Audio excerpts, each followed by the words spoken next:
a bypass operation, and according to your narration to Deputy Speaker and to us, it was not. So, you have the floor. Ito yung pagkakataon nyo. Magandang hapon po. Bali po, ako po'y kapatid ng binaril po nilang si Brian. Mga 6:20, basta po humigit kumulang ng alas 6, nabaril po yung kapatid ko.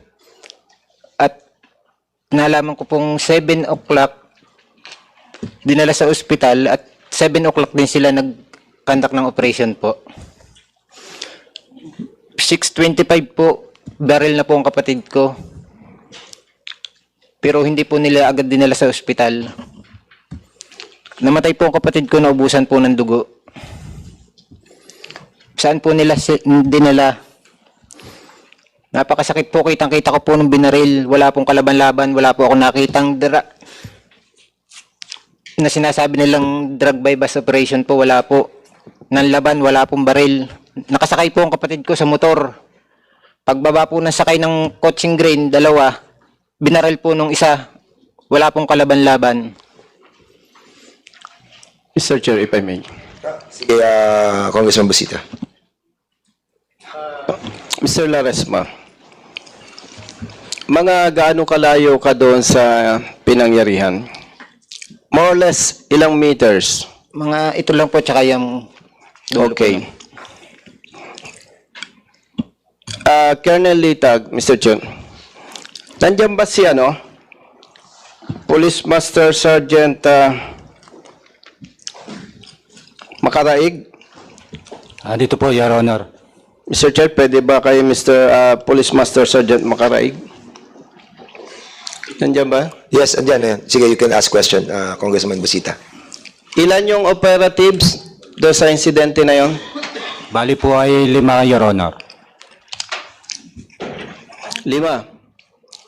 Sa out of 5 members, operatives, may kasama ba kayong policewoman? Wala.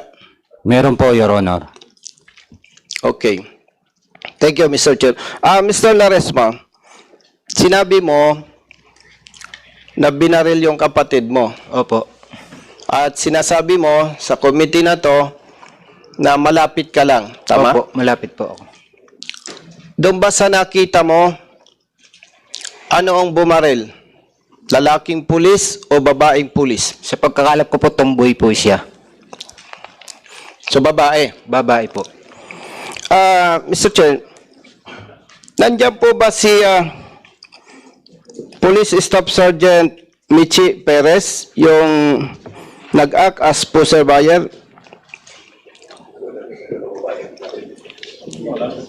Your Honor, andito po. PSSG Michi Perez, Your Honor. Pwede ka bang tumayo, Police Staff Sergeant Michi Perez? Mr. Laresma, sabi mo, babae yung bumaril sa kapatid mo. Opo. At base sa team leader, isa lang yung kasama. Opo. Yan bang policewoman na yan ang sinasabi mo? Siya po, sigurado po ako. Okay, thank you, Mr. Chair. You may take your seat, Police Staff Sergeant Michi Perez. Michi Perez, base doon sa report na nakarating sa Regional Director ng Police Regional Office 4A, General Lucas, ikaw ang nag-act as poster buyer, tama? Yes po, Your Honor. Nagkaroon ba ng bentahan? Wala. May bentahan po, Your Honor. So, nakabili ka? Yes, Your Honor. Nandito rin sa report na nakita mo, allegedly, na may firearm. Nakabukol. Itong nasawi, tama? Yes, Your Honor. Paano mo nasabing may sidearm siya? Paano? Sir, nakabukol po dito sa may bandang harap na kaliwa nung bewang niya, sir. Bandang kaliwa, may nakabukol. So, nung makita mong may nakabukol sa gawing kaliwa niya, Anong ginawa mo? Sir, nag-iingat na po ako, sir. Medyo baka, sir, firearm, sir, yun eh. Anong nakita mo, anong ginawa mong pag-iingat? Sir, standstill lang ako kasi, sir, baka makahalata na intel operative ako. Baka putukan agad ako, sir. Sabi mo, baka makahalata. Pero sabi dito sa report sa regional director, nakahalata yung biktima. Ano ba ang totoo? Nakahalata o baka mahalata? Sir, doon sa report po, Your Honor, nakahalata yung si Brian Laresma, sir. O, sige. Nung bumaba, sir, yung mga kasamahan ko na operatiba, sir. Okay. So, clarification lang, Congressman. Maputo lang kita kasi medyo naligaw ako doon. If you will allow me, Yes, Mr. Chair. Kaso lang, yung bang pangyayaring yun, RD, saan ba nangyari yung incident nung barilan? According po sa report is sa may boundary ng San Juan and Chaong, Your Honor. So sa tulay, di ba may bridge doon? Yung boundary? Yes, Your Honor. So sa bridge nangyari yung barilan? Yes, Your Honor. Sa may tulay po. So kung sa bridge nangyari yung barilan, so yun ang inoperate nyo, sino to? Si Michi Perez. So doon talaga yung tagpuan ninyo? Yes, Your Honor. So nung nandun na kayo sa area, ilan sasakyan ang nakatigil doon sa bridge? Bale, sir, yung sinasakyan ko pong motor, at saka, sir, yung naka-position namin na nakasasakyan na 4-wheel, sir, yung Vios na green. Bale, sir, dalawa yung sasakyan. Pero magkalayo, sir, sila nung So ka-text mo si Laresma. No, Your Honor, ang... Paano ka nagpost sa kanya na bibili ka? Your Honor, Paano mo siya na-contact? humigit kumulang, Your Honor, 640 ng... Hindi, tinatanong kita, paano mo na-contact si paano mo siya paano mo nasabi na, magkita tayo dito sa tulay kasi bibili ako ng droga. Your Honor, yung confidential asset po yung kausap niya. Hindi, Balik, paano nga kayo magkikita doon? Paano mo siya na-contact? Kasi po sure ka, di ba? Yes, So, sir. siyempre, may contact ka doon para sabihin na, sige, magkita tayo dito, bibili ako. Parang gano'n, di ba? O, paano mo siya na-contact? Sir, ito, yung confidential asset po namin, yung alpha namin po yung kausap niya. Bali, sir, nung kausap niya, ibinigay na, sir, niya yung description ko, sir. Yung suot ko. And then kasi sabi niya, nung ni Brian, na pupunta na siya doon sa Mr. area. Yes, Congressman, ako, please. Sa dami na nang inimbestigahan natin na illegal buy bust, may participation palagi ng confidential agent. At yung confidential agent na yun na nagtuturo doon sa subject na buy bust operation. May I ask, Mr. Chair, pwede ko bang tanungin yung si Madam Michi? Sino po yung confidential agent po ninyo? Sige. Sir, confidential po yun, sir. Paano ko po malalaman, Madam Michi, na nagsasabi ka ng totoo? Sir, dahil That's a yun, very good excuse yung sinasabi nyo. Now, matanong kita, alam mo ba kung yung confidential agent ninyo ay official confidential agent ng PNP? Huwag mo akong papasukin doon at baka ikaw ang maiipit. sorry, Your Yung Honor. confidential agent mo niya, official na confidential agent ng PNP? O agent nyo lang? Sir, ano po siya, BIN, sir? Sagutin mo ako. Hindi mo sinasagot yung tanong ko. Official po, sir. Ano? Official po, sir. Official. Nakalista sa official agent ng PNP. Baka hindi mo alam ang ibig sabihin nung nakalista sa official agent ng PNP. I do not know kung na-assign ka na sa intelligence unit ng Philippine National Police. Ngayon, sagutin mo ako. Meron ba siyang appointment na confidential agent ninyo? O house siya na agent lang ninyo? Sir, meron talaga, sir, appointment, sir. Mr. Chair, may I request whoever is in possession of that authority that he or she is a confidential agent be submitted to this committee? Yes, we'll be Because asking if for that. she is found lying, eh, kagaya ni Honorable Paduano, cite in contempt ko rin siya. Yes. Thank you, Mr. Chair. Yeah, Michi, with the indulgence of Congressman Basita, I'm sorry, very crucial lang itong i-discuss natin. Michi Perez, may we remind you, again, lagi namin sinasabi to, binibigyan namin ng pagkakataon, huwag ka magsisinungaling dito talaga. So, ang sinasabi mo, may nag-text sa kanya, kaya pumunta si Brian Laresma doon sa tulay para magpalitan, di ba, ng pagbili ng drug at yung pera, di ba? Bibigyan ka namin ng pagkakataon na yung confidential agent mo, ano sinasabi mo, confidential informant mo, na umattend sa susunod na hearing namin. Okay? And inform us of those communication or texts that transpired between Brian and that informant. No? Because right now, no, I heard, and this brother of the victim will be submitting to us right now. Sasabit sa amin yung kanilang texts na doon sila makikita ng kapatid niya at doon niya ibibigay yung pera ng pambili noong tinatawag na solar fund. Do you have the copy of that text Meron. between you and your brother? Meron po. Yes.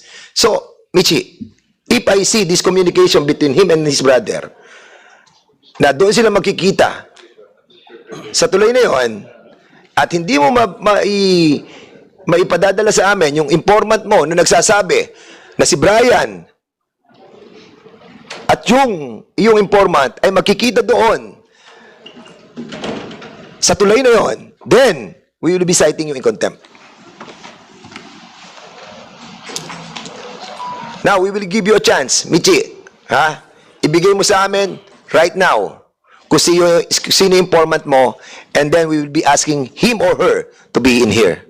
And you, Mr. Laresma, kindly submit to us yung dokumento na nagte-text ikaw at ang brother mo. Congressman Busita, now you have the floor.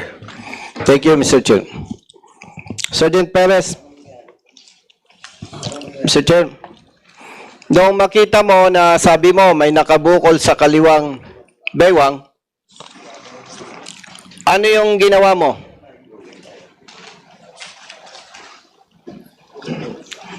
Sergeant Perez, Mr. Chair, Yes, Your Honor. noong makita mo, sinabi mo may nakabukol sa kaliwang bewang, anong ginawa mo? Sir, tinuloy ko lang po yung transaction, sir. Tinuloy mo. So nagkabentahan. Yes, Your Honor. Okay. After na magkabentahan, anong sumunod na pangyayari? Sir, yung sa nag-pre-arrange, pagkaabot ko, sir, nung basura, sir, nag-pre-arrange signal na, sir, ako. Okay. Doon sa report, lumalabas may 3 putok eh.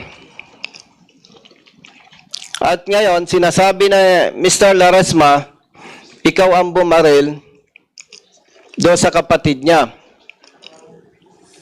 Now,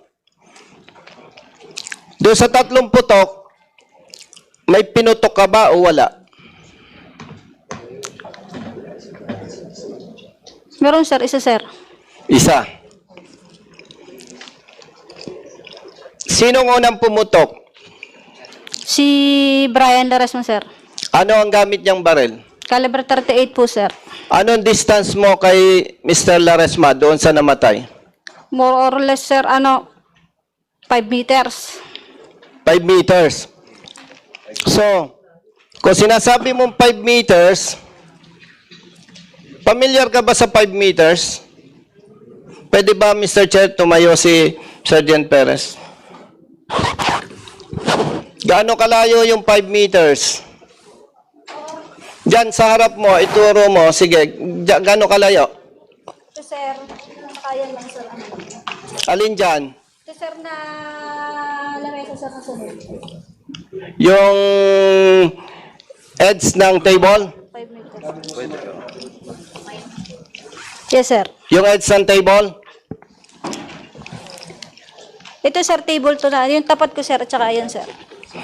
Gusto mo bang, so yung kung tatlo yung putok doon sa report, isa sa'yo, kanino yung dalawang putok? Kay Brian po, sir. May anting ka ba? Upo ka lang. 5 meters, hindi ka tinamaan. Tama ba? Tama? Yes, sir. So, nung nakaputok siya ng dalawa, saka mo siya pinutukan. Tama? Yes, sir. Parang hindi ka panipaniwala yun eh. Kasi nakadalawang putok muna siya bago ka pumutok, Mr. Chair. Anong height ni Mr. Laresma, yung namatay? More or less, sir, 5'6", sir. 5'6", more or less. Bakit ang tama sa paa? Anong intention mo? Sir, i-disable, sir. At saka, sir, yung napilitan na, sir, ako na paputukan, sir, si Laresma ng issued firearm ko dahil nasa panganib na, sir, yung buhay ko at saka yung buhay ng kasamahan ko, sir. Kaya mo pinutukan sa paa. Yes, sir, para ma-disable lang. So after na maputukan siya sa paa, anong ginawa ng operatiba? Sir, dinala, sir, sa ospital, sir. Dinala sa ospital. Mr. Chair, RD, by the way, Mr. Chair, RD, mayroong autopsy report na po ba?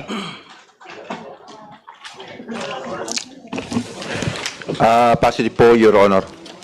Ano daw po ang cause of death ng ano? Autopsy.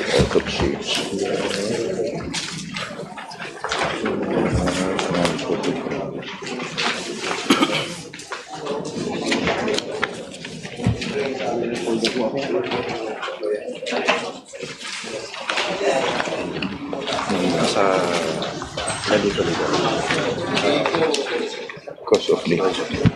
The cause of death was due to gunshot wound to the lower extremity, Your Honor.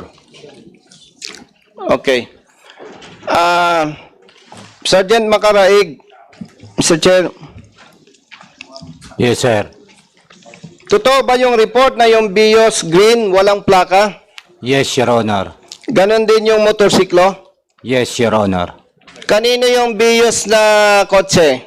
Service po naming mga intel, Your Honor. Okay, service, pero kanino nakarehistro yon? Bali po isa paggamit po ng LGU. So, sa local government unit. Yes, sir. Tanong, bakit walang plaka? Tinanggal po namin sa Your Honor dahil sa dami na po ng aming nahuli ay kilala na po yung sasakyan namin ng karamihang mga adik, Your Honor. Yung motorsiklo na walang plaka, kanino yon?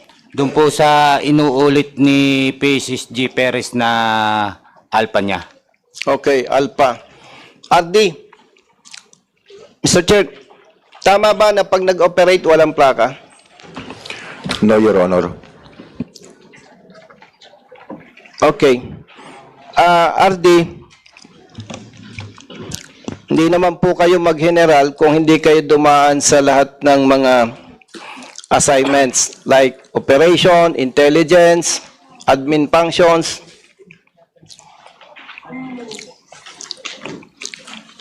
Sa inyo po bang investigation, RD, is it armed encounter or not? Based on the result of the investigation, dito sa report po nila, it's an armed encounter, but the investigation shows otherwise, Your Honor.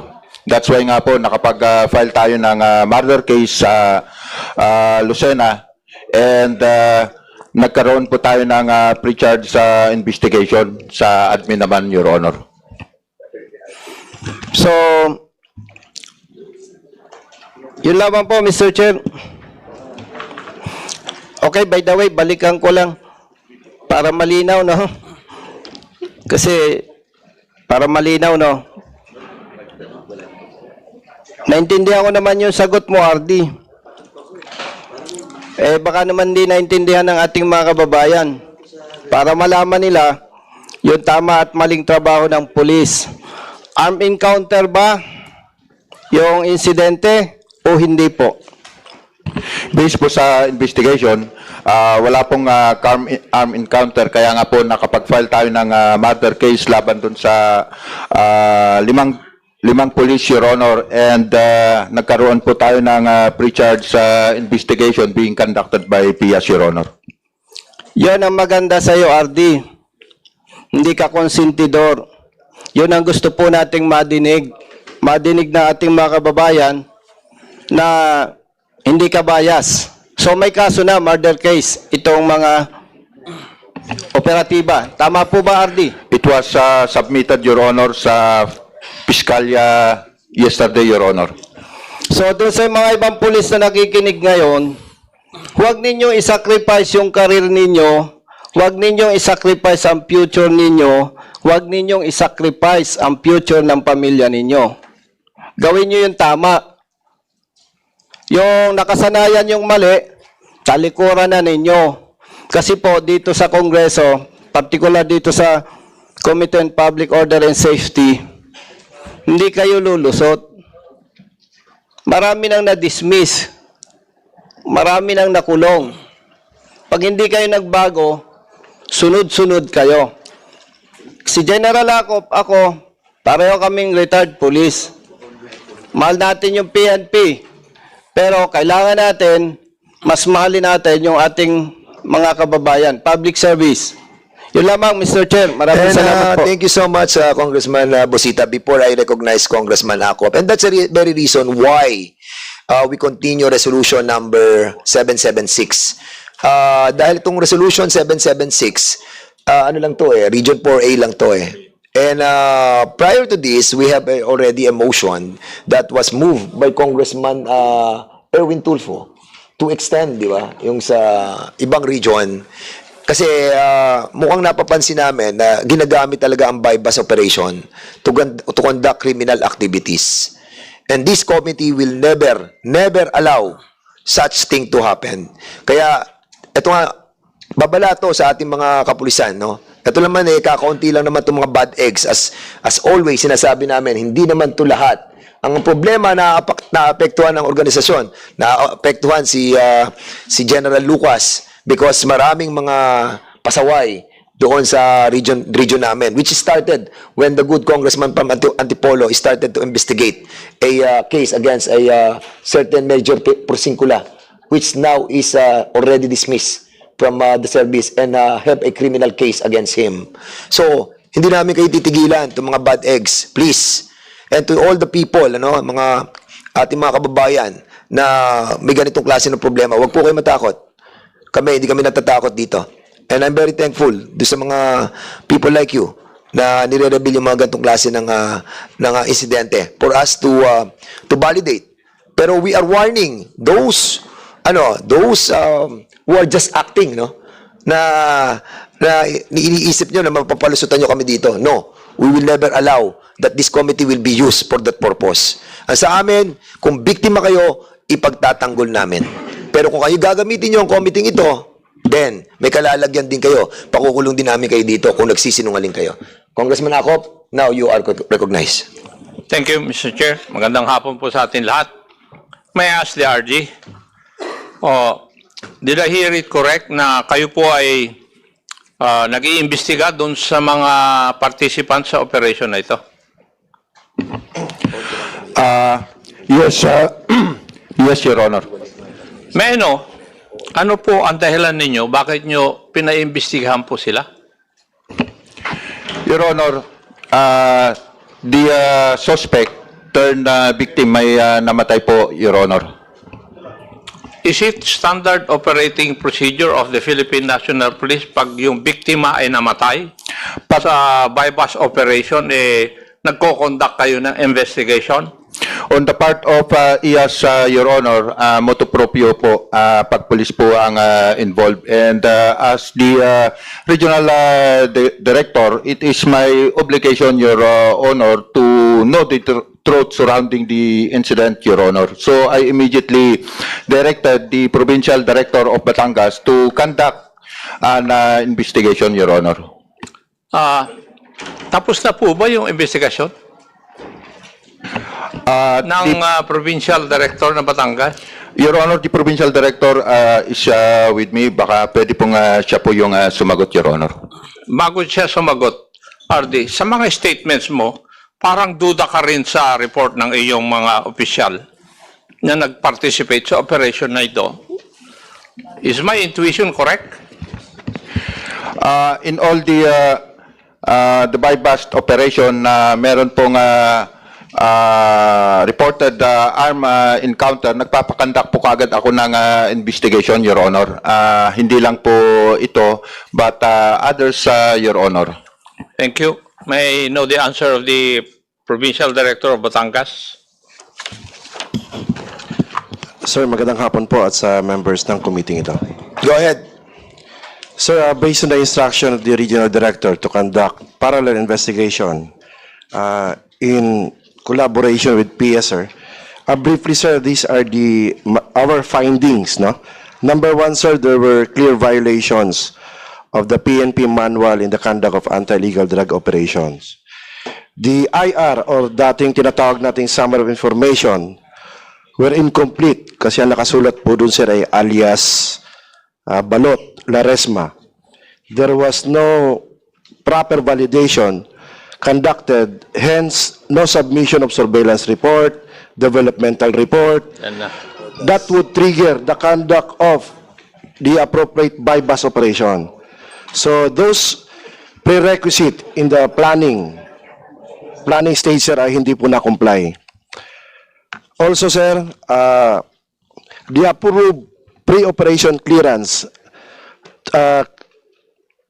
coming from the PDEA was approved around past 7 in the evening, 7:15, and they jump up on their station at around 6:45. So, the operation was conducted without, hindi pa natanggap yung clearance coming from PDEA, which is required by regulation, sir. In other words, nag-jump off sila, nagsimula na sila ng operation without the PDEA clearance. Yes, sir. Okay, please proceed. Yes, sir. And also, sir, when we went over the documents submitted, particularly on the inventory of evidence seized in said operation, there was non-inclusion of the non-drug evidence, like the caliber 38 allegedly used by the suspect or victim, Brian Laresma.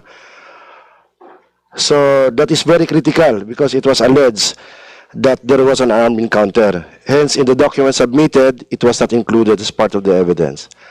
And also, sir, non-coordination with the local police unit. As considering that this is a planned operation, at alam naman nila, sir, na yung lugar na pinangyarihan ay Candelaria, Quezon. It was Chaong, Quezon, sir, I should say. Chaong, Quezon. The reports, based on the reports, the incident happened in the territory of San Juan, Batangas.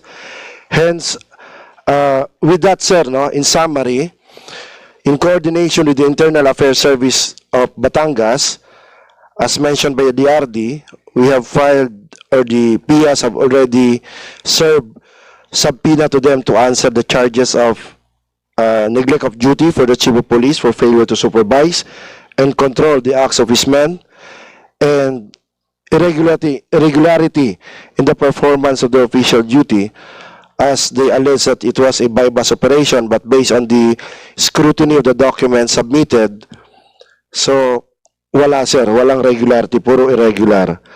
And also, sir, dishonesty for not declaring properly or truthfully the facts of the case, particularly the real place of incident.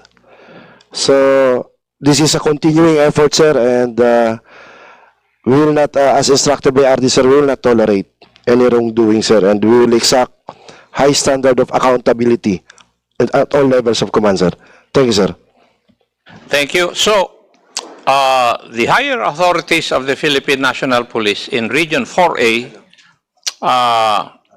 know for a fact that the incident happened not within the jurisdiction of the San Juan Police Force, na sila ang involved doon sa alleged encounter. In other words, sinasabi po nyo sa amin, nag-operate po sila sa jurisdiction na hindi kanila. Yes, sir. Yes. Okay. Now, Mr. Chair, may I know if we have invited the medical legal officer of the Batangas Police Unit, Police Command? Naimbita ba? Comsec? Yung a certain Police Major Pete C. Malinaw, the medical legal officer of the Batangas PPO, who conducted the autopsy to the cadaver of the suspect. Nandito ba siya? Wala. Now, may I know also if the SOCO, led by Police Senior Master Sergeant Joel Barcelona, is also present? Wala rin. Mr. Chair, may I move that we invite Police Major Pete C. Malinaw and Police Senior Master Sergeant Joel Barcelona in the next hearing para to shed light kung ano po talaga ang nangyari doon sa area na yon.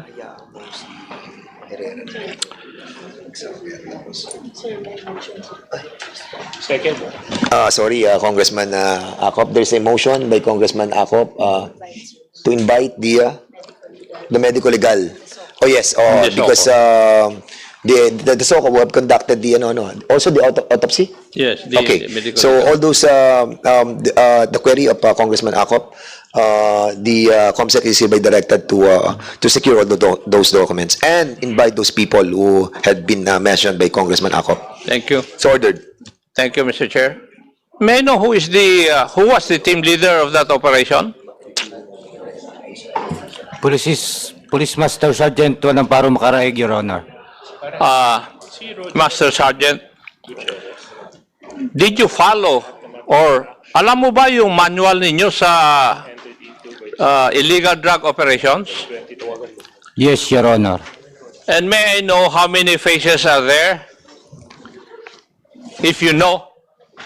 Kasi kung hindi mo masagot yun, basic yun, na dapat 3 phases yung operations na ganito. 5, Your Honor. 5? Could you please enumerate the 5? Planning po, coordination, surveillance. Hindi mo alam. Sasagot mo palang iho, hindi mo alam.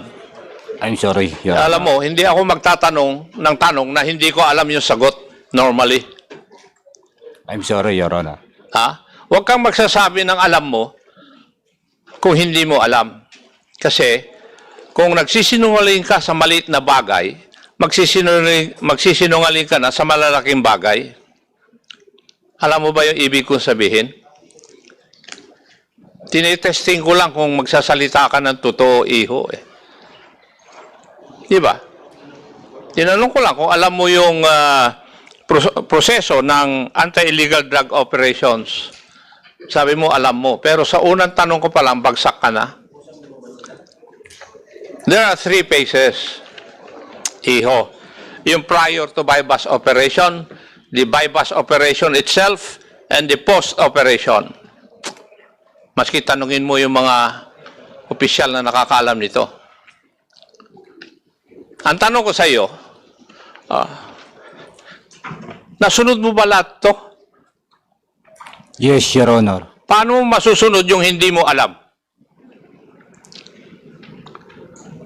Hindi mo nga alam eh. Paano mo masusunod? Niloloko mo yata ako. Nagkaroon, sir, kami Hindi ng- mo nga alam yung proseso eh. Tapos sasabihin mo sa akin, sinusunod mo? Master Sergeant, niloloko mo na ako niyan eh. Di ba? Paano mo susundin o susunod sa isang bagay na hindi mo alam? Kindly explain it to me. I'm sorry po, Your Honor. Ano? I'm sorry po, Your Honor. Oh. Sinabihan na kita ng una, huwag mo akong bulahin. Kasi Mas matagal ako sa police kaysa sa iyo eh. Ew. Now, may I go to Madam Michi? Kayo po ba ang bumaril kay Brian? Yes, Your Honor. Yes. Bakit mo siya binaril? Dahil binaril niya din ako, sir. Your Honor. Ano? Binaril niya din po ako, sir. Ibig mo sabihin siya ang unang bumaril. Yes, Your Honor. Ibig sabihin, kung nakikinig ako sa pagsasagot mo kanina, 2 beses siyang pumutok. Di po ba? Tama? Yes, Your Honor. So, magkasunod na putok yung pinutok sa iyo. Yes po, Your Honor. At a distance of 5 meters. Yun ang sinasabi mo kanina. More or less, Your Honor. More or less. Sige. So, ibig sabihin, hindi asintado si Brian, ikaw asintado dahil sinabi mo kanina, isang putok ka lang, pinatamaan mo sa paa para ma-disable siya. Tama po ba?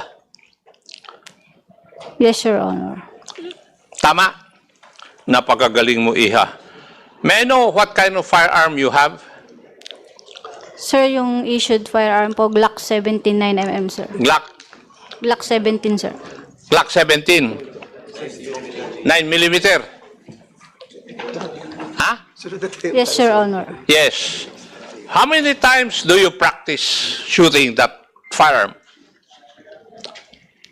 Sir, kakatapos ko lang, sir, Hindi yun ang tanong ko. Hindi ko tinatanong sa iyo, Iha, kung kailan. Ang tinatanong ko, ilang beses kang nagpa-practice na magpaputok ng firearm mo na yan?